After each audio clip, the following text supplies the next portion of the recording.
देखिए, no you all, जब आप ई गवर्नेंस के बारे में बात करो कि what is the means of the e governance, what is the use of the e governance and how to access and all the things regarding this the e governance, जब आप e governance के regarding जब आप बात कर रहे हो, तो फर्स्ट वी नो दैट कि what is the means of the e governance.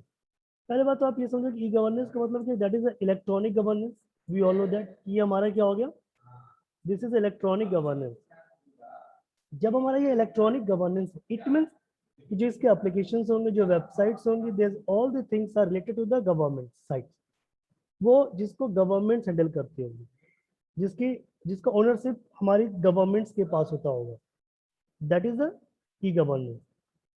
अब तो ई गवर्नेंस में है एक्चुअली है क्या, कि अगर हम बात करें ई गवर्नेंस की, तो what is the terms in the e governance and what are the things कि ई गवर्नेंस में एक्चुअली क्या क्या चीजें हैं। तो जब आप ई गवर्नेंस की जब आप बात कर रहे हो, सो ई गवर्नेंस क्या रिफर करता है, तो first with that e governance refers to the application of electronic means in governance with an aim of fulfilling the requirements of common man at affordable cost and in the fastest possible time, that is e-governance। कि जिसमें एक affordable cost पे एक common people can access, जिसमें वो अपने requirements को क्या कर सकते हैं, फुलफिल कर सकते हैं। तब उसके लिए government have to decide that कि उन्होंने अपने कुछ वेबसाइट्स बनाए। In that websites for e-governance can thought as application electronic means governance, that is जैसे भी आपने देखा होगा कि there different kinds of portal, जैसे पीएम मोदी साहब को बात करने के लिए लेटर लिखना है, तो आप उनके नाम से कम्युनिकेट कर सकते हो। The one interaction between government and citizens and government businesses via electronic means. Use of electronic means interval government operation to simplify and improve democratic government and business aspects of governance, that is the thing कि जिसको government हमारी क्या करते हैं कि organise करती है, जिसको गवर्नमेंट हमारी क्या करते हैं, मैनेज करती है, this all the thing.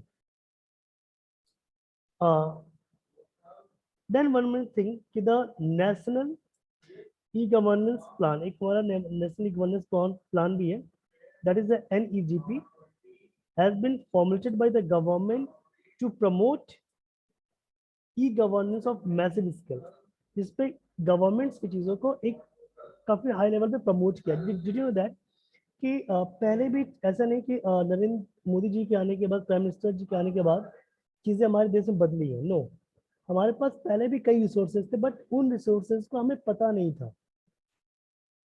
Modi ji ने क्या किया, मोदी जी ने उसी चीज़ को ट्रिक बनाया।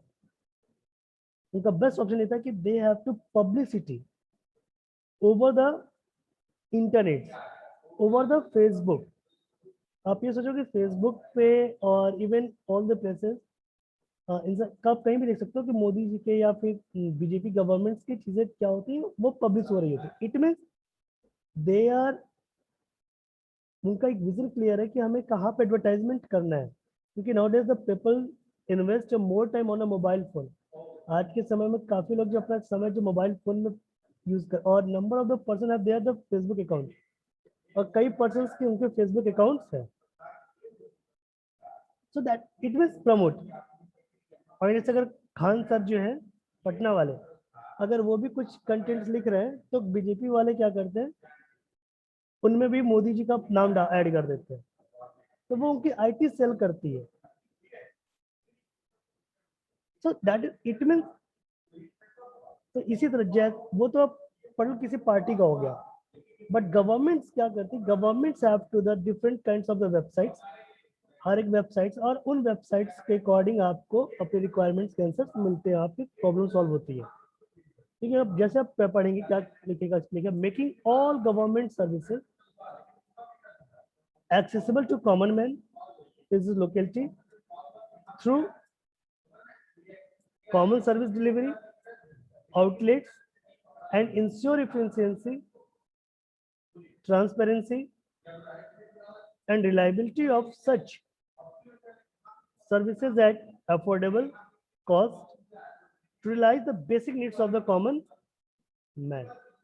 तो ये रियलाइज करेगा कि what are the basic needs of the common man की बेसिक नीड्स क्या है।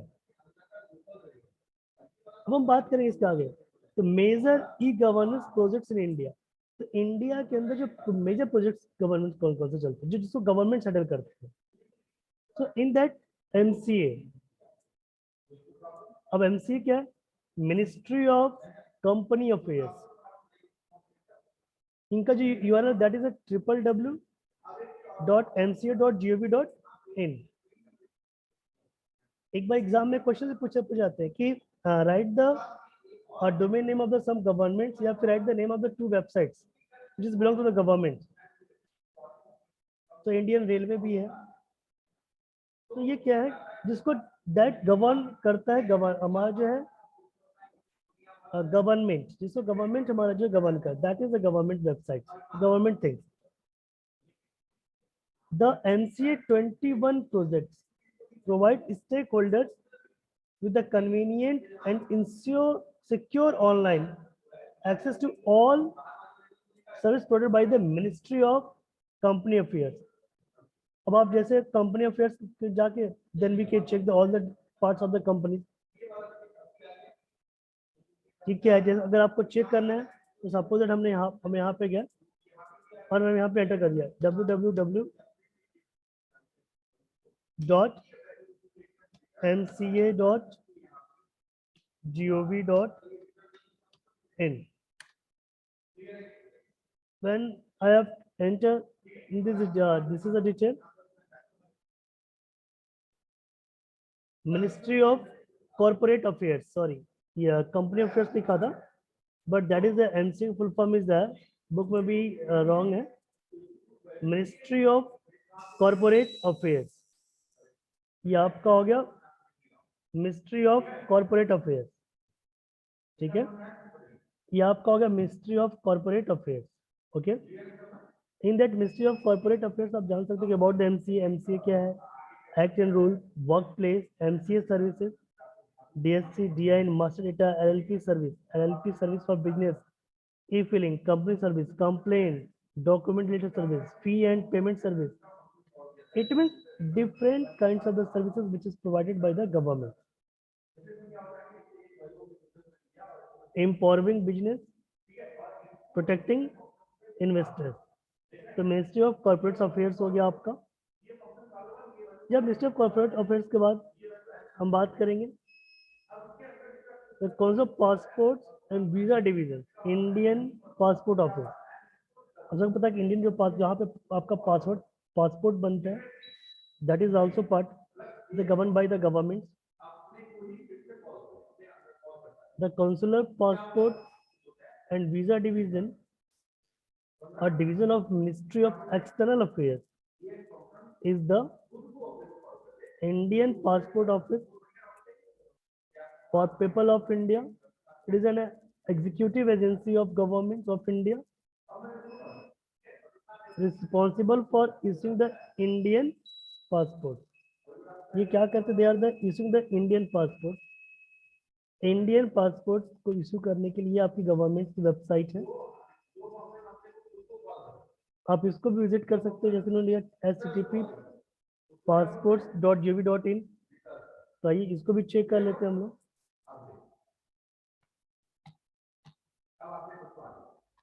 passport.gov.in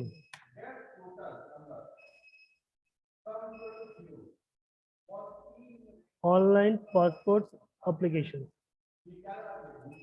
और that is a secure website. अगर आप इसको चेक करें कनेक्शन तो that is a secure, HTTPS लगा हुआ, दैट इज, इसमें ये वेबसाइट सिक्योर है।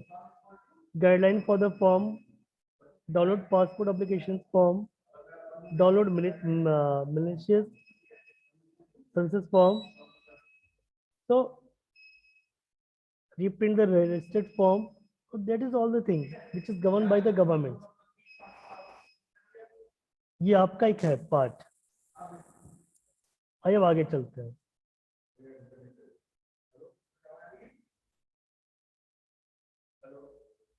ये नेट तो चल रहा है। Okay, so now come to the next point. Income tax portal. अगर आप इनकम टैक्स पोर्टल की अगर बात करते हैं,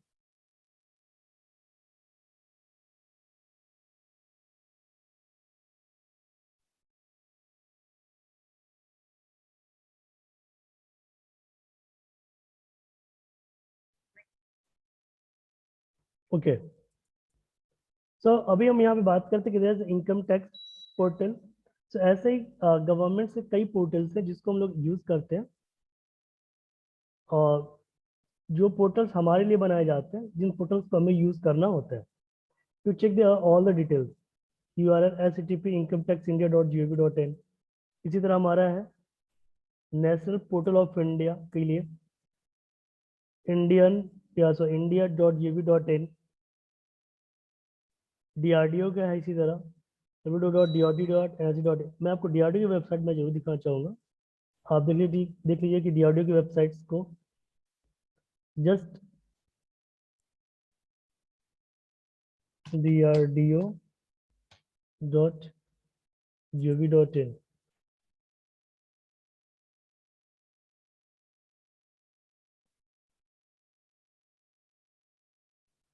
ये करियर्स ओपन हो रहा है कि मैं इस पे होम पेज पे जा रहा हूँ इसके। Defence research and development organisation, that is a DRDO। ये हो सकता है आप में से किसी का कोई ड्रीम भी हो कि सर हमें DRDO में जाना है, DRDO में वर्क करना है। तो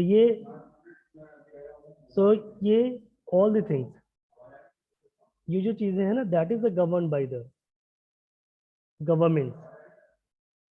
ये ऑल द थिंग्स, ये सारी चीजें जो गवर्न की जाए, किसके थ्रू गवर्न हो रही है, that is govern by the governed by the so that is governed by the Indian government। And now इसी तरह आपका सुप्रीम कोर्ट की वेबसाइट्स है कि http supreme-court-of-india.nrc.in। इंडियन कोर्ट्स के लिए www.indiancourts.nrc.in। RTI portal rti.gov.in। अब देखिए RTI के बारे में देख लीजिए, RTI का भी देख लीजिए वेबसाइट। कुछ वेबसाइट चेक कर लेते हैं साथ में, जैसे rti.gov.in।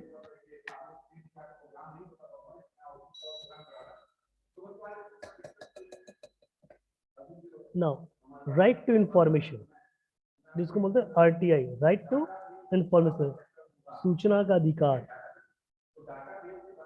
Kids corner, RTI video audio publication, RTI act, RTI online क्या, RTI क्विज क्या है, and what are there circulars, इनके सर्कुलर्स क्या है, it that is a thing.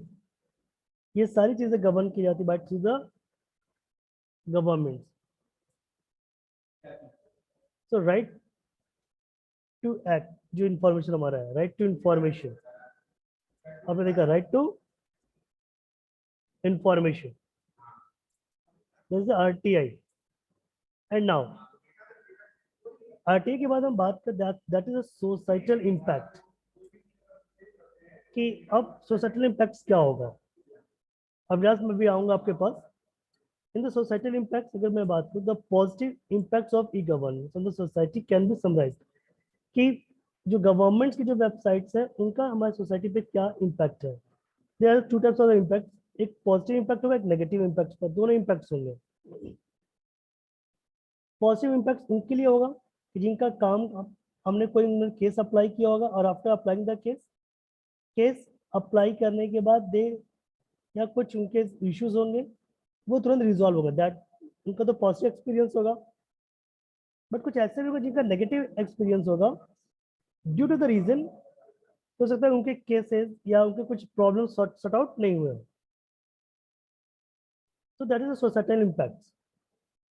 अब सोसाइटल इम्पैक्ट में क्या क्या है, that is the e governance programme and service delivery, e governance programmes and results, reduce vetting, time before the work is done. It means different kind, ये आप लोग पढ़ लेंगे खुद से कि क्या क्या चीज़ें आपके ई गवर्नमेंट से पॉजिटिव नेगेटिव है। द नेगेटिव और not so positive social impacts of e governance can be summarised as जैसे people living in rural remote areas could not benefit the e-governance either because of lack of competition in these areas. Yes, exactly. अगर government कोई scheme launch की और आपके पास system नहीं है या कुछ इश्यूज है तो आप उसका यूज नहीं कर पाएंगे, क्योंकि वो उनके लिए हो जिसके पास सिस्टम होगा।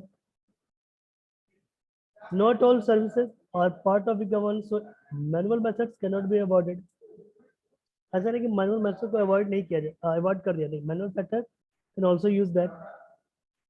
Lack of awareness about the e-governance programs has prevented people to benefit from it. अगर जैसे किसी बात में कोई इंफॉर्मेशन नहीं है तो ये सारी चीजें हैं कि आप लैक ऑफ अवेयरनेस, ये चीजें हम बच सकते हैं। Incompatibility of software and hardware has prevented people to fully benefit from it.